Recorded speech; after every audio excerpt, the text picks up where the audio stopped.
Buzelis is somebody who is coming into the season with a ton of season hype, potential number one pick. I believe he was even the number one pick on one of the Gavoni draft, mock drafts coming into the year. So, this is a guy that has a lot of really high expectations coming into the year. And he's a guy who we've seen a little bit of, and I think he's left everybody wanting more. He didn't play in the 3 games in the FIBA Intercontinental Cup, so I think he had an ankle injury. So you look at his counting stats in the Ignite games, and you go, man, he balled out. But I think that if you watch the full games, there's a nuance there that we kind of need to break down. Yeah, Corey, so we had a lot of fun talking about Alex Sarr, and I think our tune's going to change a little bit here with Buzelis. And I'm not trying to preface what we're about to say by saying we're going to be all negative and whatever. I just don't think he is. For me, he shouldn't be in the number one conversation. Is how I feel right now. Currently on my board, I have him at number 15, and that might be really low for a lot of people that are listening to this pod right now. But I feel pretty strong in my conviction about it. But I'm ready. I'm ready to have a conversation with you, Corey. I actually don't know where he's on your board, so don't want to assume anything. But yeah, I think, as you mentioned, Corey, there are some aspects of his game that don't exactly correlate to the numbers, especially counting stats and stuff like that. So I definitely agree with that. Yeah, I think I'm at 8 right now. Sure. Now, I think when we did the Scotty Middleton episode that I said that Middleton was the best prospect on Sunrise Christian. And, I meant that. I've been a little bit, I want to say I've been lower on Buzelis, but I've been just wait and see with him because if you watch the Sunrise Christian tape, it just never popped in the way you really wanted it to. He was another guy that had a bunch of skills that you saw and was very toolsy and, had some fun flashes of what he could be, right? I think when you look at his play style, as he's, 6'10", maybe 6'11", 6'9", who knows? I think he's listed at 6'11". If he really is, good for him. It's great, right? But he's a guy who has a smooth stroke. He has some ball skills, and he's looked at like he has a little bit of feel because he's shown some passing flashes. And I think people look at him maybe and see Franz Wagner.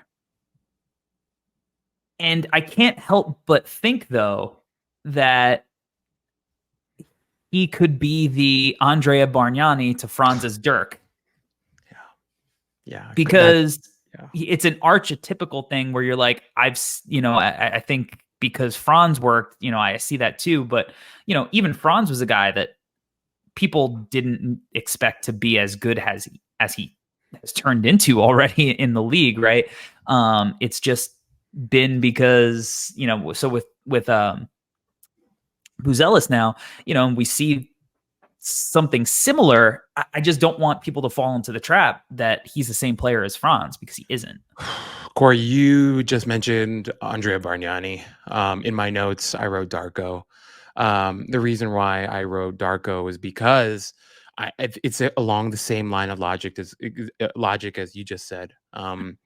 People have him kind of ranked at around number 1 or at number 1 on their boards right now. If Buzelis were to go number 1 in this draft class, I think it could have an absolute Darko effect on his career where things could really go awry. In my opinion, I think best case scenario for his future and NBA career is for him to go mid to late lottery. I think if he goes number 1, I think he's not going to be able to live up to that draft slot. And I think it might have a really negative effect on his career, his mentality, his psyche, all those things, which is why I wrote Darko, because Darko was the same thing, right? When Darko was drafted, everyone thought, oh, next Dirk, next whoever. And that clearly wasn't the case. And his career took a nosedive, right? And that is my fear with Buzelis. I don't want to think I don't want our listeners to think that I'm saying that I think Buzelis sucks. That's not what I'm saying at all. I think where he is right now in his development, I don't think it's good enough for him to be in that conversation around pick number 1 to even number 5. Like, I think he's so far away that he should be a lot lower. But like you said, Corey, he is a multifaceted player. He has a lot of skills, and that's kind of the main reason why people are talking about him in that range. But my biggest fear is that if he goes in that range, it might ruin his whole career. So I think that there is also a safety to him. And that's why we're looking at him, in this range. There is also like, because he can shoot, right? And we'll start there. Like, I think he's very clearly going to be a good shooter. Like he's got a smooth stroke. He was like 40% at Sunrise Christian. He's tall. He's got a high release. I think that he's going to be a guy that you can put in catch and shoot scenarios or pick and pop scenarios, and he's going to be able to space the floor. And that could be, a day one skill for him. And when I talk about safety, I think a lot of that comes from that. Like he's initiating the offense here, and then he's going to go run out, and eventually he's going to be the play finisher. So, there is most certainly that outcome and that safety where like that's a great thing to have. It's almost like Mike Dunleavy Jr. was the 3rd pick in the draft, right? And he maybe isn't typically what you would expect ceiling wise from him, but that was a dude who was a real hooper who played in the NBA for 15 plus years. Like he definitely provided that value. And I think Buzelis like could ultimately provide that same value as well. But again, if he does have those expectations of being the guy in this class, and I think that's waned because I think that Sarr has really popped. Holland absolutely popped. Like this is another guy that I feel much better about now than I did when we did his breakdown earlier in the summer. But with Buzelis, it's like if you're talking about safety nets after that, we'll see who stands out from the pack because, while he isn't a guy that is like impact, like you're going to feel his presence on the court. Buzelis is a guy who like, he's probably going to be really efficient, and he's going to show skills as like a big guy who can play with the ball in his hands. There's value and safety in that too. Yeah, Corey, I definitely hear that. And also like speaking to impact, like he may not be a ferocious guy, but his impact can be felt on the floor just because he might bend that defense, with that shooting that you're talking about, right? Like he might be so much of a threat with his outside shot that defenses have to, be mindful of that and obviously be, more wary of that weak side and all that stuff. So I'm with you, man. My biggest concern was like that draft range for a guy like him, and something, Corey, I think that we can see just from the film, and we haven't talked to him, haven't even met him yet, right? But like he's not he doesn't feel like an alpha, a guy that's looking to take over games, even during like Geico Nationals, during tense moments, big moments in the game. He didn't feel like he was stepping up and asking for the ball, looking to go create something, go, make an impact.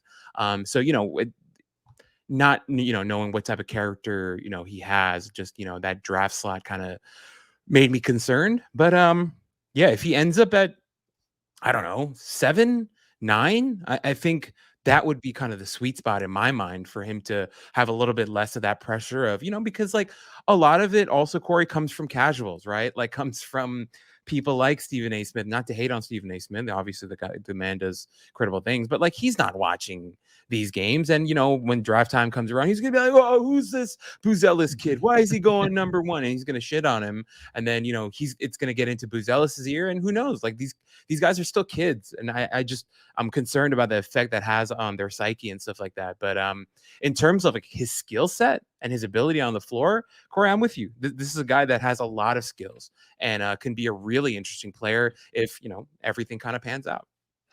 Now, the thing I'm worried about with him is the mischaracterization of who he is, because I think that's something that contributes. It's like he's getting characterized as a 6'10", 11 guy who can really handle the ball, and he's like a 6'10" guy who can handle the ball well, but he can't really handle the ball. Like he's not a ball handler. You know what I mean? Like he's a little stiff a lot of times. He's comfortable. He's not going to dribble the ball off his foot. Like he's really fluid in his movements in a straight line.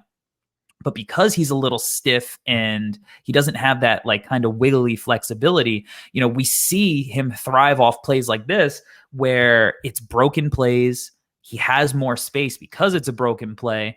And, the defense isn't necessarily set. And when he's in these settings, he looks really great because he can attack in this space and see where the help is coming from. It's when the defense is set in the half court and he has to start getting a little bit more creative that he kind of starts to look like he's not the ball handler that he's being billed as. And, I think that's okay for sure. Like, because there's still value in this. He's going to be used in a lot of interesting actions. He'll be used, in DHOs. I'll pull a clip up of that right now, and that'll allow him to get downhill without having to create for himself, because he didn't even do that at Sunrise Christian, where he was like going straight ISO. Like a lot of it was, with a screen or coming off of an off ball action like this. And look, you show this clip, and you're like, oh my God, like at 6'11", like, behind the back, and then like the footwork, the, same foot, the opposite foot, it's a really, really slick play. So like he has these moments where he does look super fluid, but he's also got this stiffness side to side that is where the issue comes. And that's why I don't think he's creative enough to be like a number one guy. But if you're slotting him in the back half of the top 10, as a guy who's going to be efficient and be able to score like this while, maybe doing some other stuff, that's where I can see the vision for it. I'm with you. I hear that. I think for me, Corey, like something that I wrote here in my notes is even when he makes a nice move, it doesn't necessarily look that nice. Was kind of how I felt at times. Which here, look, like this move does look good. It does look good. I'll give him credit for that. But I just don't think it's gonna happen consistently enough. And like even like you compare like the name that's going to come up a lot is Franz, right? For a million different reasons, right? But even with Franz, like there is that strength, and I think his physique was different from Matas as well. And I think there's like a change of pace to Franz that is really interesting and helps him kind of get to where he's going. But with Matas, like I think there needs to be a lot more work. And I don't know, Corey, just like going back to the Sunrise stuff, like watching his games, sometimes I'm just like, where the hell is this guy? Like, I just felt like he went MIA a lot. And that type of stuff scares me. And that type of stuff leads me to think like, oh, that's the Tobias Harris effect, right?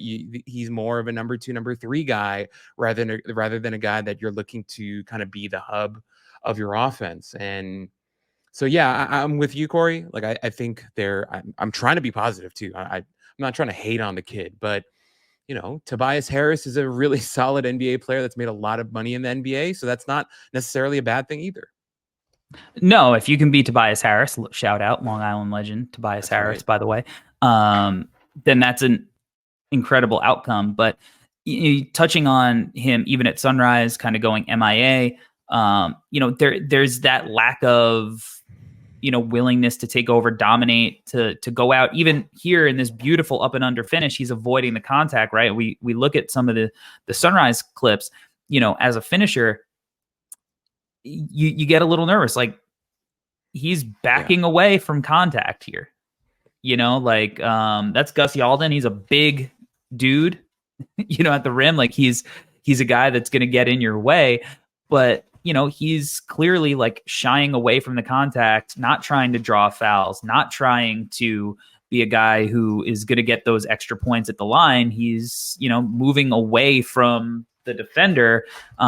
So yeah, the concerns in that regard are legit because, we see that here in the Sunrise clips. And now, we go and see some of the Ignite clips, and here he is getting to the rim and he's fading away again. So this is a trend. These are not isolated incidents. This is just who he is right now as a player, and it's a mentality thing, right? Like even, he gets the rebound and he shies away from the contact again there at the end. So this is the mentality, and I think it's something that I don't know if it can be taught. Yeah. And Corey, you the funniest thing is this clip that you're showing. I'm pretty sure this happened twice in that same game, where there was one where he went up for a layup, absolutely bricked it. I think it was Almanza that grabbed the rebound for him, went up again and bricked it again. And I'm just like, and it's the same thing, right? Where he's fading away from the contact, not looking at draw a foul or anything. You just go like, hey man, that's not great. And there are a lot of different reasons for it, right? Like his physicality, he has to bulk up a little bit. But even if he does bulk up, like if he doesn't have that in him, he kind of doesn't have that in him, is kind of how I feel. And also for a guy that is afraid of contact, I didn't necessarily feel like, from anything that I saw, I didn't feel like he had like a great floater or a little push shot or anything like that either, which just, it's more concern. Now, look, we got to balance this out a little bit. Yeah. I don't want people to get too concerned. And I think he can, do some nice stuff as a cutter off the ball. And I think that, with all of the talent on this team, it's something that he's going to do a lot and he's going to thrive. And, because we're talking and questioning the dog in him, give me that. Give me that. Let's sign the poster right now. I'm going to stare too after. Good for you, bud. So like, this is good that there's a flash here, but again, this is him coming off ball and he's loading up with momentum here, right? Like it's not the same as him as a downhill driver. It's a little bit different in how he can load up. So I mean, look, I think in this regard, and as an off ball guy who's going to be able to do stuff like that, I think it's great. Otherwise, I think it's going to be mostly broken plays in which there isn't real help at the rim. Because when there's help at the rim, look, we showed it a little bit earlier. Let's look at another angle from a different angle than the one we saw earlier when we were looking at it as a positive for Sarr. He's going to get stuffed at the rim twice here. Mm-hmm. by Alex Sarr, who's a guy that, we were raving about. So if you think, we mentioned 4 guys like Sarr, or 4 guys including Sarr that we mentioned that have just come in the last few years. There are already a bunch of guys who protect the rim in the NBA. So I think that's going to be a major, major adjustment for Buzelis. And, I think him getting, at least, more physical guys in the G League this year, it will be beneficial for him in the long run. But, he's going to have to realize he can't rely on the skill. And even if that second spin there, like that's a nifty little spin, that footwork there, is sick. And if it wasn't Sarr, if it was just a regular G League dude, maybe he's not able to, or maybe he gets the second shot off even after he gets blocked. Right. And I like the mentality. All right, I got blocked, whatever, I'll still go up again. But you could tell he's not moving Sarr with his body there. He goes into his body. He doesn't move Sarr. And Sarr, we said, needs to get stronger himself. So, Buzelis really, really, really needs to get stronger and really focus on like, okay, how do I handle the physicality? I think 2 things that I want to mention here, Corey. First, credit to Buzelis. This is a good cut right here, man. Really good cut there. Obviously, he gets blocked twice, so that sucks.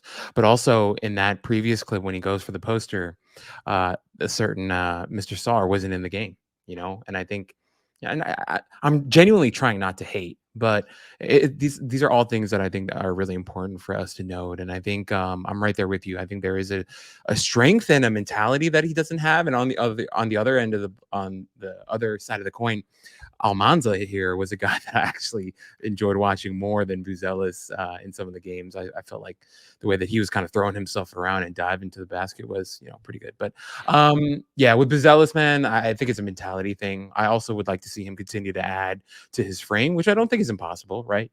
So I think that'll be interesting to watch and to see how he just kind of progresses through the season and how he handles more of this type of physicality.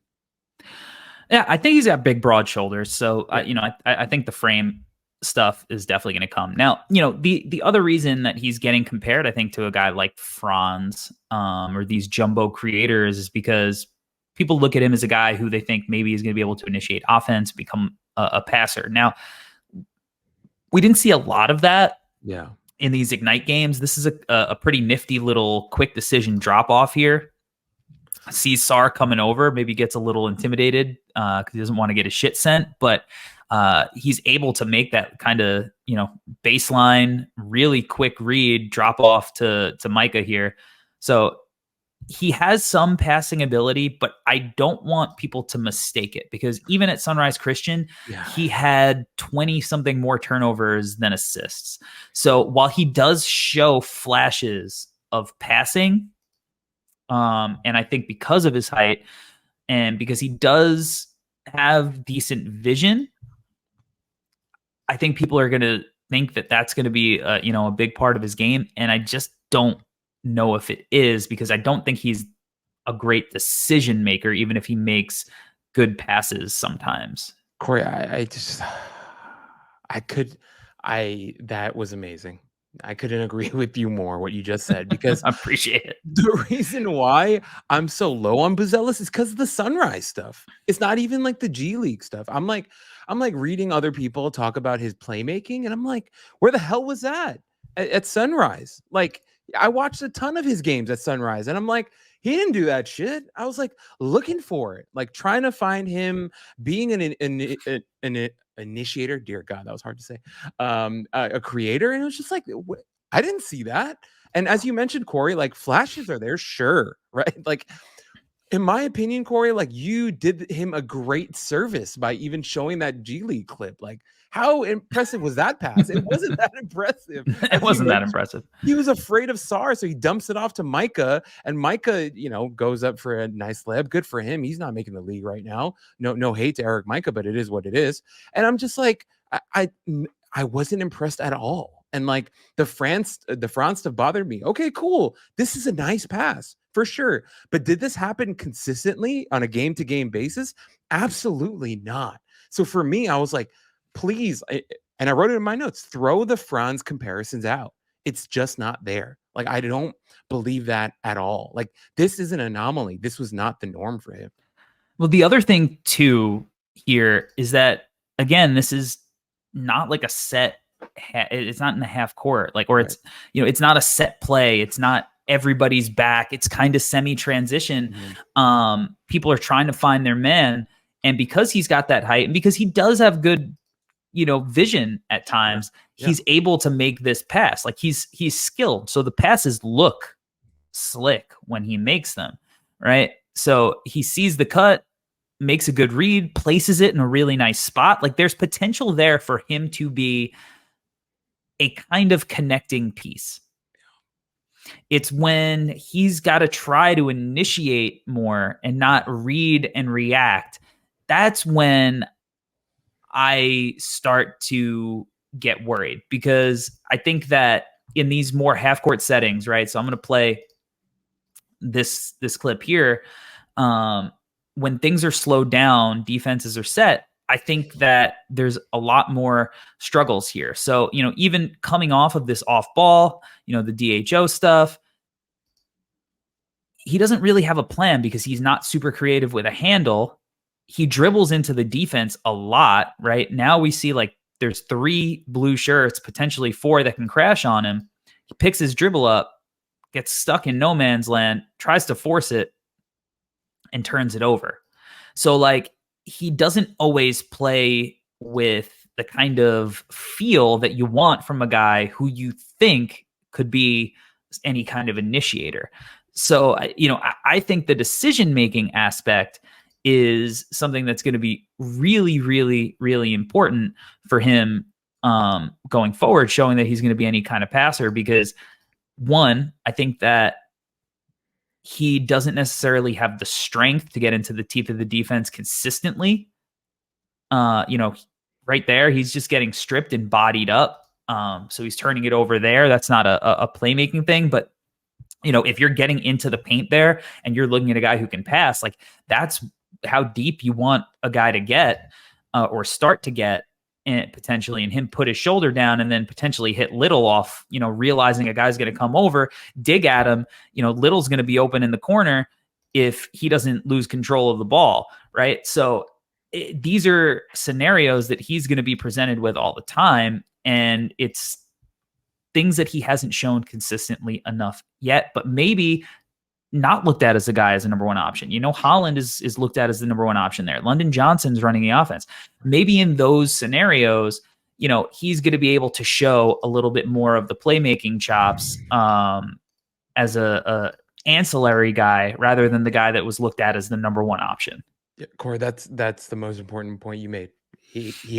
I think that's where he has to land. I think we need to start looking at him as an ancillary guy, as a number 3, number 4 option type of guy. And Corey, going back to what you said before, beyond just the lack of creativity in his handle, I just don't think his handle's that good. It feels really loose to me. It feels really like I think he's always in danger. I feel like guys like Drew Holiday and Marcus Smart are just gonna be licking their lips when he gets into an NBA game later on. Like if his handle stays the same, I think that type of stuff is dangerous and stuff he's gonna have to tighten up. But to counter all of what I'm saying right now, if he's not looked at as a number 1 option, if he is looked at as a number 2, number 3, number 4 option in an offense, right, a connector type of piece, then I think my tune would change a lot. I think the reason why I'm being so critical, the reason why I'm being so hard on him right now is because I absolutely don't think he should be viewed as a number 1 option. I think if an NBA team drafts him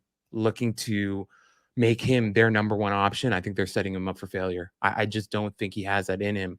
And I think it goes beyond the strength. It goes beyond the lack of creativity. I think it's everything. I think it's a mentality thing as well. For sure. And, now we got to touch on the defense a little bit. And, I think that it's going to be there's going to be up and down moments for him. Because I don't think he's a train wreck as a defender. No. But again, I think the mentality that he shows as a defender is similar to how he is as an offensive player, where like there's a lack of physicality to it. And I think relying on skill a lot of time is going to be harmful when it comes to like guys who are like, all right, I'm just going to come at you one-on-one. Now, I think this is a good possession for him from a team aspect. He's going to be, he's guys are kind of switching off. He's going to tag Sar here on the roll, get back to his man, and then use his length to get a good contest. Like that's a good defensive play for Buzelis there. And because he can get down in a stance, he can move his feet. He's got, good length. I think that he has potential there. But even when he's able to stay in front, and I'm going to put this next clip, he doesn't, really close the kind of distance you need. He just is a little laissez, he's not gonna, like, if he really bodied up here and pushed and he like dictated the possession there instead of letting the offensive player get into his chest and move him because he has the size advantage, that's a much tougher shot for him. It's just a little soft. Yeah. And Corey, for me, that we talked about it on the offensive side of the ball, but like there's a real stiffness to him, man. And like I think that's something, I have stiff hips too, so I'm working on it, and I believe that he can work on it as well. But it's just, and I think he gets caught flat-footed a lot. And I think like with him, I think Corey, you nailed it. You nailed it on the head. Like I think it is a mentality thing with him. And once again, like I just don't know if that gets fixed, and I'm really trying not to be a hater, but it's something he's got to work on. It's something he has to improve upon. I think even on the defensive side of the ball, also, he's not going to be a guy that you're asking to guard their best player every single night. But at the same time, I'm with you, Corey. I don't think he's a train wreck. I do think there, are some flashes. Obviously, there was that big block that he had in that Perth game, the second game. And so, there are things that he can do with his size and his athletic ability, with his length. But I think there is still an overall stiffness to him and also a lack of aggression that I would like to see him kind of work on. Yeah, and guys are going to go at him. They're going to try. They're going to attack him. Like you said, he has, good tools to also kind of, recover and make up for the fact that sometimes, he'll get blown by or as we'll see on this possession, he loves to bite on a good pump fake. Like that's one of his favorite things is biting on pump fakes. And he does it here, but because he's got good length, he's able to recover and use that length to get a hand on the ball from behind there. So, I think his size does allow him. And again, he did a good job tagging the diver there. Yeah.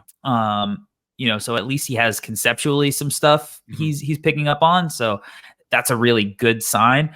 And having these recovery tools is definitely better than not having the recovery tools. You also, you mentioned that, he's had a couple of blocks at the rim. And, I think he's going to get a few of those because I do think he has like good timing and anticipation on stuff at the rim, and using his length and being able to move like that. So, he is not like without tools. He's not hopeless on that end, and I don't think you're not going to be able to target him. Even if you go at him, you're not going to be able to target him the way you are going to be able to target a guy who's like 6'1". But he's still got a long way to go on this end. The only thing I can think of with Buzelis, he just reminds me of like a Snapchat video. You have it for a second and then it disappears and it's just not there anymore. And I know that sounds harsh, but I also believe that that's something he can change. Like that's, in my opinion, Corey, that's up to him. Like that's not up to anything else. Like he can change that himself. He could change that narrative. He could change my mind and your mind by just doing it more consistently.